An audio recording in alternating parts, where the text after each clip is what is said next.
Welcome to McPlum, simple solutions served daily. You start by enabling the accessibility control that creates the white dot. On iPhone, go to Settings, Accessibility, then Assistive Touch and toggle it on. On Android, open Accessibility and enable the Assistant or Accessibility menu. You do this because the system creates a persistent overlay that responds to taps and gestures. Once done, make sure to set size and opacity to suit visibility and avoid accidental taps. This step gives you the actual interactive white dot, so you can customize actions next. Once the dot is active, you customize what each interaction does. You can assign single tap, double tap, long press, and swipe gestures to open home, notifications, or a custom shortcut.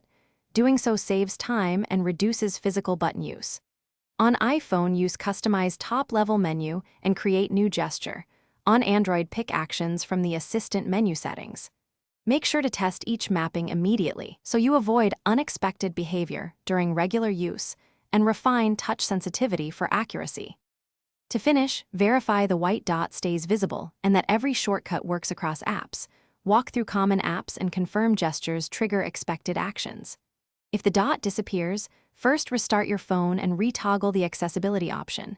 If that fails, check for software updates and reset the custom gestures to defaults before recreating them.